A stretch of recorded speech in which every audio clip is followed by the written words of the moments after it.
warahmatullahi wabarakatuh.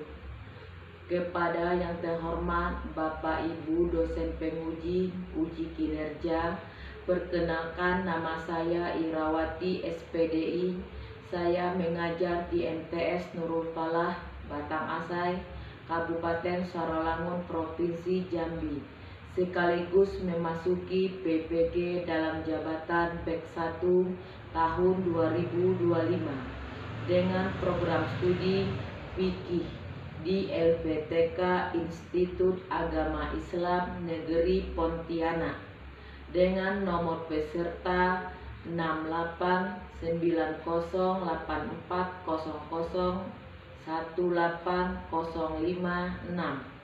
Saya akan melaksanakan uji kinerja di MTS Nurul Falah dengan materi bab najis atau toharoh.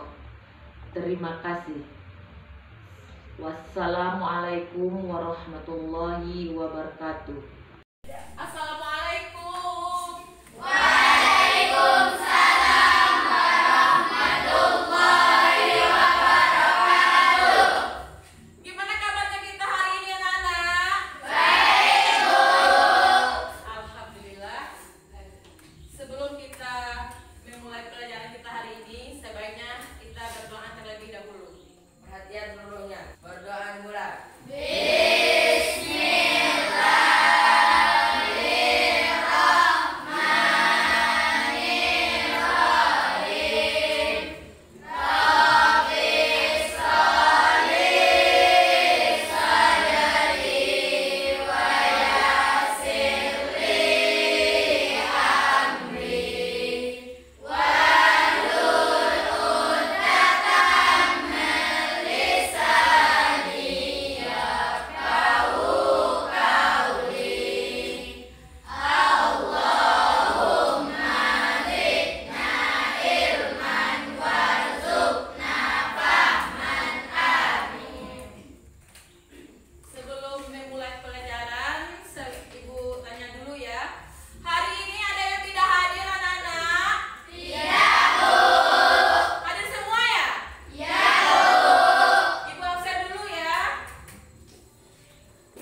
Misalnya, kain kita ini terkena kencing bayi laki-laki tadi yang umurnya 2 tahun. Umurnya sebelum 2 tahun ya. Kita percikkan air. Percikan air yang ada yang nempel di kain kita tadi dibersihkan, habis itu kemudian dilap sampai bersih. Itu cara mensucikan najis mukhafaf. Paham? Bisa dimengerti? Bisa. Kalau bisa dimengerti kita lanjut lagi. Najis najis mukhalazah. Sudah? Kita lanjut lagi yang kedua, najis mukhalazah. Tak tahu nggak najis mukhalazah itu najis apa? Nggak ada yang tahu ya? Najis mukhalazah itu najis anjing atau bayi. Di situ cara mensucikannya terlebih dahulu ya, kemudian dibasuh sampai 7 kali. Misalnya dibasuh sampai 7 kali atau pakai debu juga bisa, pakai air juga bisa sampai 7 kali. Misalnya ada apa namanya, tempat itu yang terkena najis itu, kena babi, kena anjing itu kan, dicuci sampai 7 kali sampai bersih-bersih, atau dengan debu juga bisa sampai 7 kali. Paham? Itu cara mensucikan najis mukhalazah. Kalau sudah paham tentang najis mukhalazah, sekarang kita masuk lagi najis mutawasitoh. Nah, najis mutawasitoh itu maksudnya semua najis selain najis mutawasitoh dan mukhalazah itu, ya, semua dari itu.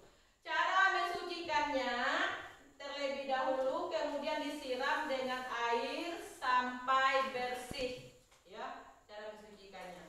Kenapa kita ini penting menjaga kebersihan kita? Karena kita ini mau sholat jelas harus bersih. Kalau kita sholat dan keadaan terkena najis, kena kotoran, jadi sholat kita tidak sah. Paham sampai di situ anak-anak? Paham? Terus lanjut lagi, ya. Selanjutnya contoh-contoh najis. Ada yang tahu nggak contoh-contoh najis? Ada yang tahu contoh najis? Nggak tahu ya?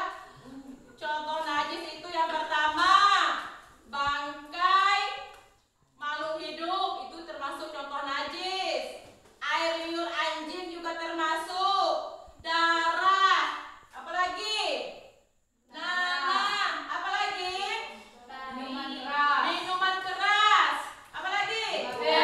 Babi, banyak lagi macamnya ya. Itu termasuklah contoh-contoh najis. Oke, sampai di sini ada yang ingin bertanya, anak-anak sekalian, masalah najis? Ada yang kurang jelas? Silakan ditanyakan, ada yang kurang jelas anak-anak?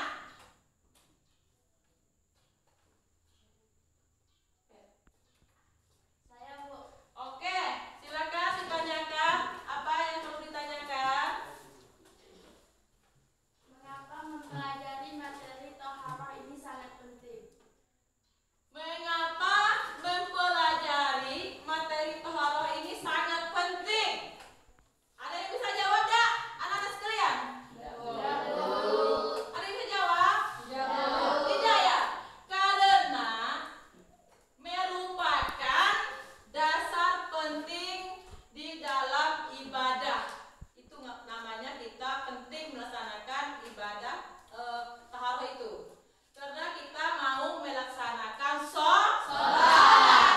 Ya, kenapa penting? Merupakan dasar penting dalam ibadah, khususnya ibadah sholat. Harus suci dari hadas dan najis. Itu, ya. Terus yang selanjutnya lagi, ada lagi yang ingin bertanya? Saya, Bu. Oke.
أن تخرج من ضيق الظلماء إلى النور، أن تولد ثانية والماضي مغفور،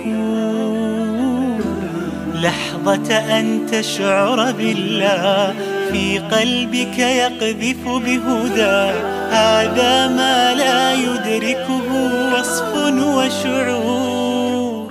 يا الله إني ناديتك وسعيت، إني استهديتك فهديت، بالقرآن أنرت طريقي. يا